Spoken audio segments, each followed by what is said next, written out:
Durante la Primera Guerra Mundial, el rey Jorge V decidió cambiar su apellido Sajonia-Coburgo-Gotha a Windsor para borrar cualquier referencia a su origen alemán y frenar el desprestigio que acumulaba entre sus súbditos. Bienvenidos a mi canal, suscríbete y deja tu like. En 1917 el rey Jorge V tenía un problema de imagen y de liderazgo muy grave. Estaba fuertemente emparentado con las casas reales de sus enemigos en la Primera Guerra Mundial e incluso su apellido era alemán, Sajonia-Coburgo-Gotha. A partir de marzo de ese mismo año, cuando el avión alemán Gauze G4 comenzó a bombardear Londres, el nombre fue directamente aborrecido por sus súbditos. Él no tenía la culpa, era ciudadano británico de nacimiento, como su padre, su abuela, la reina Victoria, y los ancestros de esta. El problema es que su abuelo, quien le legó el apellido, pertenecía a una estirpe ducal alemana. Jorge V decidió cortar por lo sano y borrar cualquier referencia alemana en su nombre. Así, el 17 de julio de 1917, emitió un edicto en el que declaraba que, a partir de la fecha de esta nuestra proclamación real, nuestra casa y familia serán denominadas y conocidas como la Casa y Familia de Windsor. Este es el origen del apellido que desde entonces usan los monarcas británicos, incluidos la fallecida reina Isabel II y su hijo y ahora rey, Carlos III. Jorge V lo eligió por su relación milenaria con la monarquía inglesa. El castillo de Windsor fue erigido por Guillermo I el Conquistador, poco después de la conquista normanda y está ligado a la Casa Real Británica desde el siglo XI. Pero la sangre alemana corría por las venas de la familia real británica desde al menos 200 años antes del cambio de nombre, sin haber constituido un grave problema. En 1714 Jorge I, británico y bisnieto de Jacobo IV, Estuardo por parte de madre y alemán y heredero del ducado de Hannover por parte de padre, fue entronizado como rey de Gran Bretaña e Irlanda, iniciando el reinado de los Hannover. Esta dinastía se prolongó hasta el reinado de la reina Victoria, que se casó con Alberto de Sajonia-Coburgo-Gotha, así que, aunque su hijo Eduardo VII era descendiente directo del primer monarca Hannover, el nombre de la Casa Real Británica cambió por el del de su padre cuando accedió al trono en 1901. El tatarabuelo de Carlos III se casó con la princesa Alejandra de Dinamarca, con la que tuvo 5 hijos. Esta vida matrimonial no le impidió ser un reconocido playboy y amante de la buena vida. Su reinado coincidió con la llamada Belle Époque, una era de avances científicos y tecnológicos que permitían llevar una vida placentera y de lujos, sobre todo a los que se lo podían permitir. Eduardo VII tuvo múltiples amantes, entre las que se contaban coristas y actrices como la mismísima Sarah Bernhardt. Mantuvo una relación con Lady Randolph Churchill, la madre de Winston Churchill.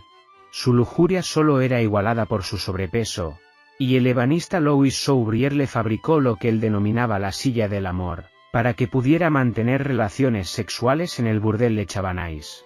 Eduardo reinó menos de una década, unos años de paz y abundancia de los que no disfrutarían sus herederos. En 1910, Jorge V sucedió a su padre y tuvo que hacer frente a la Gran Guerra, al desprestigio de su familia y al cambio de nombre que la mantuvo en el trono. No solo eso, sino que sufrió el cruento conflicto civil de Irlanda en la década de 1920, que desembocaría en la partición de la isla y la grave recesión económica que afectó al mundo en la década de 1930. Los convulsos años 30 también marcarían el cortísimo reinado de su hijo y heredero Eduardo VIII. Acusado de tener demasiada simpatía con el régimen nazi, otra vez el fantasma alemán asomaba sobre la familia real británica. Eduardo reinó entre el 20 de enero y el 17 de noviembre de 1936, y abdicó ante las presiones políticas y familiares para que eligiera entre el trono o su prometida, Wallis Simpson, una plebeya norteamericana divorciada.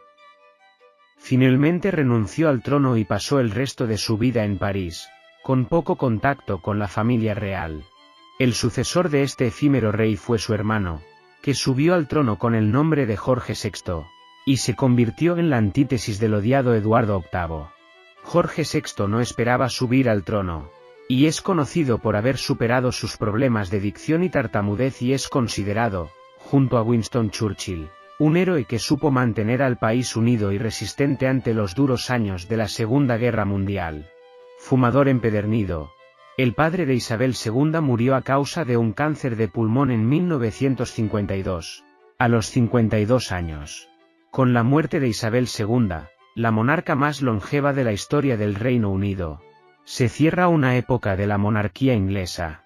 A Carlos III no le ha sucedido lo mismo que a su abuelo Eduardo VII, ya que Isabel II y su esposo, Felipe de Edimburgo, acordaron que sus descendientes directos conservarían el apellido Windsor en adelante. La fama de Isabel II como la abuela de todos los ingleses no podrá ser igualada por su hijo y sucesor y quién sabe si volverá a planear la posibilidad del fin de la monarquía como ya estuvo a punto de suceder a inicios de siglo. Pero la familia real actual tiene asegurada la línea sucesoria, en la figura de Guillermo, convertido en príncipe de Gales y su primogénito Jorge, segundo en la línea de sucesión, ahora mismo. Si algo pasara, sus hermanos Carlota y Luis deberían ser los siguientes en los que recayera la responsabilidad de reinar. Los siguientes en la línea sucesoria habría que buscarlos en el príncipe Enrique y sus hijos.